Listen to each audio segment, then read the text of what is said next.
রসুলপুর আজ অন্যরকম ভাবে সেজেছে। পথে ঘাটে শুধু পোস্টার আর পোস্টার, চারদিকে মাইকের আওয়াজ, মানুষের মুখে শুধু একটাই আলোচনা, আর তা হচ্ছে নির্বাচন। আসন্ন নির্বাচনে সারা দেশে দল মত নির্বিশেষে অসংখ্য প্রার্থী মাঠে নেমেছে।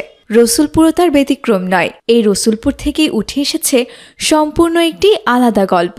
গল্পের নায়ক যিনি, নাম তার রিয়াদ। তরুণ প্রতিবাদী সাহসী এক যুবক সে। দেশে নির্বাচন ঘনিয়ে এসেছে। এলাকায় এলাকায় প্রার্থী দাঁড়িয়েছে। কেউ ভালো, কেউ আবার মন্দ। কেউ টাকার বৃষ্টি ঝরাচ্ছে, কেউ দামি গাড়িতে ঘুরে প্রচারণা করছে। আর ঠিক সেই ভিড়ের মাঝেই একেবারে আলাদা এক চরিত্র হয়ে উঠেছে রিয়াদ। রিয়াদ রাস্তায় পোস্টার বিলি করছে।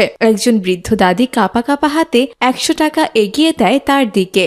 রিয়াদ দাদু ভাই, এই নাও, এই 100 টাকা দিয়ে তুমি তোমার প্রচারণার খরচ চালাও। আসলে আমার তেমন অবস্থা নাই দাদু ভাই, তাই তোমার জন্য এই সামান্য উপহার। কিন্তু তোমার উপর আমার অগাধ বিশ্বাস আছে, তুমি পারবে এই সমাজকে পরিবর্তন করতে ভাই। দাদি, আপনার এই 100 টাকা আমার কাছে লাখ টাকার চেয়েও দামি। আমি কথা দিচ্ছি দাদি, তোমার এই বিশ্বাসের দাম আমি রাখবই। শুধু তুমি আমার জন্য দোয়া করো দাদি। সম্মান দেওয়ার মালিক আল্লাহ। ভাই, তোমার জন্য অনেক দোয়া রইল। আমি আমার হৃদয় উজাড় করে দোয়া করব দাদু ভাই। আল্লাহ তোমার মনের আশা নিশ্চয়ই পূরণ করবে। এরপর এক রিকশা চালক তার রিকশা থামিয়ে ঘাম লেগে থাকা টাকা বের করে রিয়াদের দিকে বাড়িয়ে দেয়। এই নেন রিয়াদ ভাই, আর সারাদিনে আমার রিক্সা চালানোর রোজগার। আমনে জিতলে আমাগো মতো মানুষেরও কথা কেউ শুনবো, এই বিশ্বাসটুকু আমার আছে। আজ তুমি শুধু আমাকে তোমার গায়ের ঘাম ঝরানো টাকা দিচ্ছ না, তুমি আমাকে এক বিশাল দায়িত্ব দিলে ভাই। তোমার এই দায়িত্ব আমি কখনোই ভুলবো না ভাই।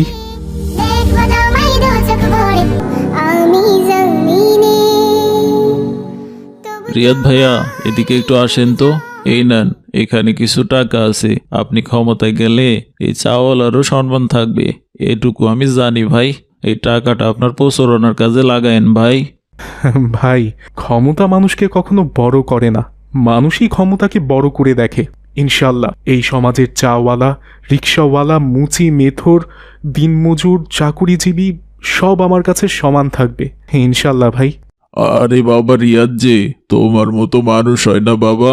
তুমি বুক চিতিয়ে কথা বলতে পারো। এ দেশে তোমার মতো মানুষ থাকা খুবই দরকার বাবা, যে অন্যায়কারী চোখে চোখ রেখে কথা বলতে পারবে। হ্যাঁ চাচা, আমি বুক চিতিয়ে কথা বলতে পারি শুধুমাত্র আপনাদের জন্য, কারণ আমি জানি আমার পেছনে আপনারা আছেন। আমি অন্যের সাথে কখনোই আপোষ করব না চাচা, কখনোই না। তাতে যদি আমাকে দুনিয়া ছাড়তে হয়, আমি হাসতে হাসতে আমার রবের কাছে চলে যাব চাচা। আমার এতে বিন্দুমাত্র আফসোস থাকবে না। এভাবে রিয়াদ যেখানেই যাচ্ছে সেখানেই মানুষের ভালোবাসা পাচ্ছে। যেখানে অন্য প্রার্থীদের হাজার হাজার টাকা খরচ করে নির্বাচন করতে হচ্ছে, সেখানে রিয়াদকে উল্টো মানুষজন টাকা দিচ্ছে শুধুমাত্র তার নির্বাচনী প্রচার চালানোর জন্য। এটা শুধু রসুলপুরে না, সারা দেশ থেকে মানুষ বিকাশ, নগদ, রকেটের মাধ্যমে টাকা পাঠাচ্ছে শুধুমাত্র একটা আশা নিয়ে, রিয়াদকে সংসদে যেতে হবে। নির্যাতিত মানুষকে নিয়ে কথা বলতে হবে, সবার অধিকার নিয়ে কথা বলতে হবে, ঠিক সেই আশায়। কারণ রিয়াদ গণমানুষের কথা বলে, মানুষের অধিকার নিয়ে কথা বলে, কাউকে সে ভয় পায় না। সারা দেশে রিয়াদ সবার রোল মডেল হয়ে গেছে। রিয়াদের মতো প্রার্থী আর দ্বিতীয়টি নেই। এভাবে রাত দিন একাকার করে রিয়াদ ছুটে চলেছে মানুষের দ্বার গোড়ায়।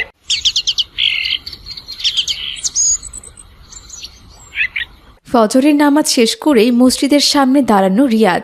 ভাই, আমি আপনাদের একটু সমর্থন চাই, শুধুমাত্র আমার ক্ষমতার জন্য না ভাই, আমাদের এই এলাকার সম্মানের জন্য ভাই, আমাদের দেশকে রক্ষা করার জন্য। অবশ্যই রিয়াদ, এবার তো আমাদের সমর্থন আমরা তোমাকেই দিয়ে দিয়েছি। শুধু আমি না, আমার পরিবারের সমর্থনও তুমি পাবে।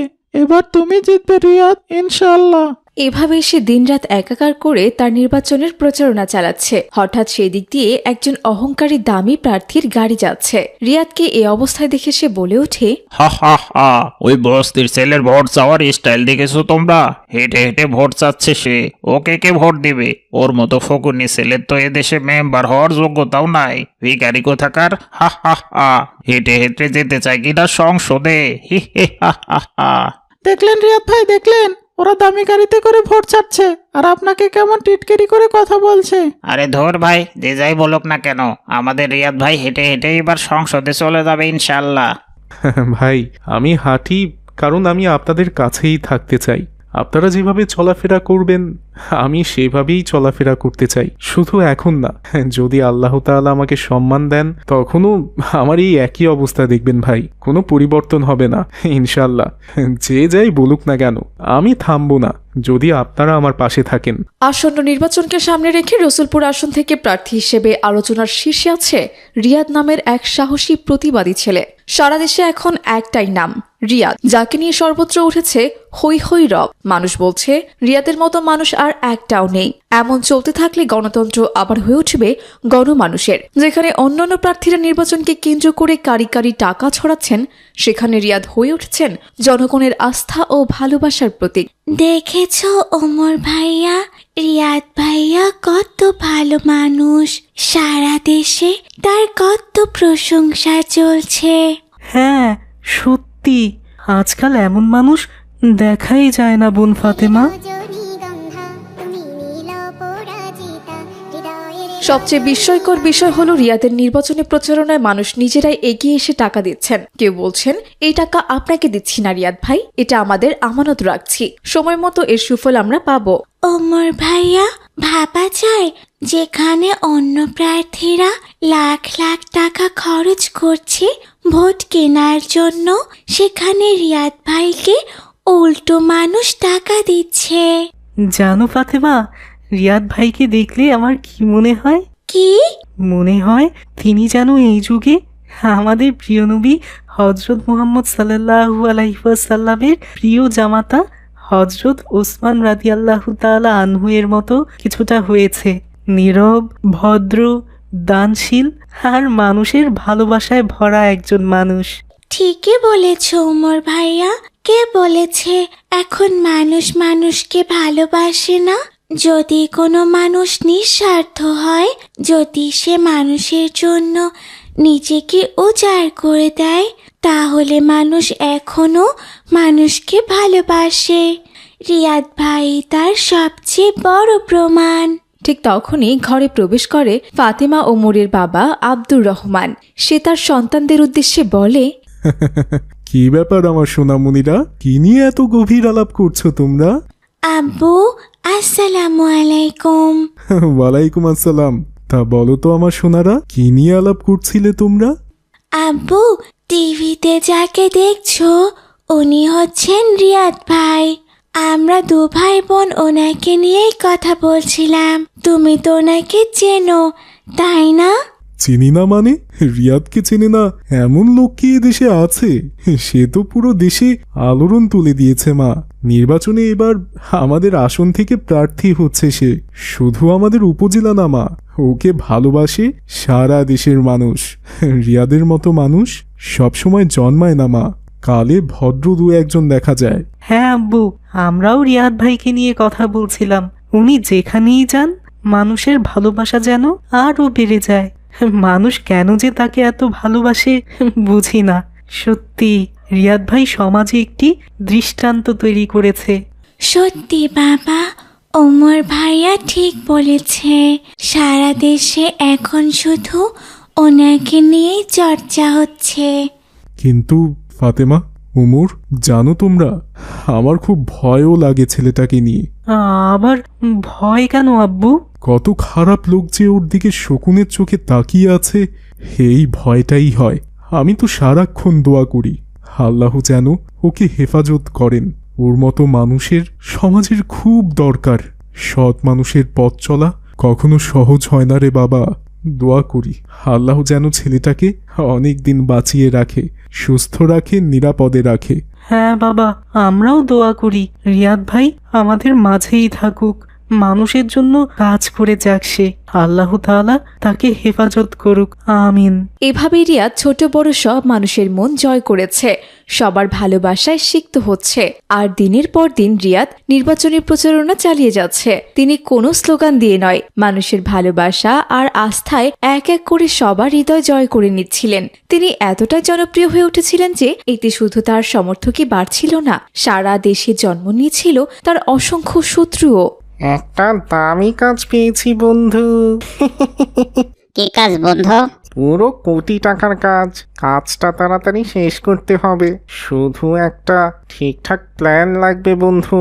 ও আমি এখন বুঝেছি কোন কাজ। হা হা হা, প্ল্যান আমার মাথায় আছে বন্ধু। বলছি ও তো মুক্ত মনের মানুষ, আগে আমরা কদিন ওর প্রচারণায় অংশগ্রহণ করে ওর সাথে বন্ধুত্ব করব, ওর বিশ্বাস জিতবো।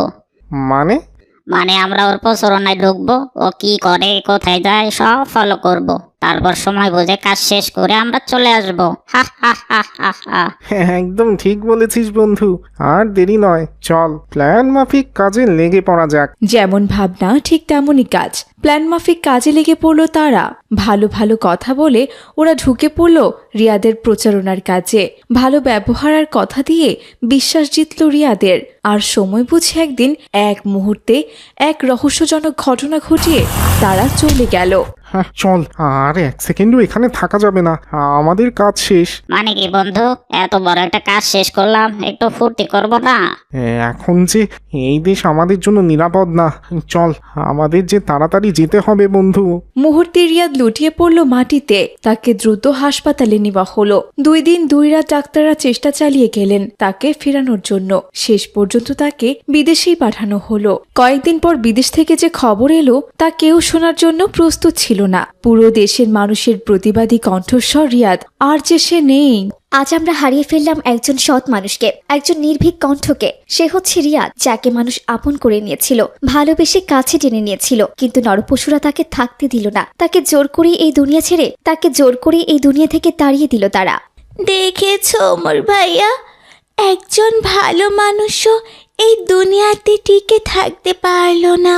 শেষ পর্যন্ত আব্বুর কথাই সত্যি হলো। একজন সৎ মানুষের জন্য পৃথিবীতে থাকা খুবই কষ্টের কাজ। হ্যাঁ বোন, আজ মনে হচ্ছে সততার দাম এই দুনিয়াতে খুব কম পাওয়া যায়। এভাবেই এই দুনিয়া হারালো একজন বীর মানুষকে, যে স্বপ্ন দেখিয়েছিল অন্যায় অবিচার মুক্ত একটা সমাজ করার, একটা ইনসাফের দেশ করার। সে ভালো মানুষ থাকতে পারলো না আমাদের সাথে। লাখ লাখ মানুষের চোখের পানিতে বিদায় নিল আমাদের সবার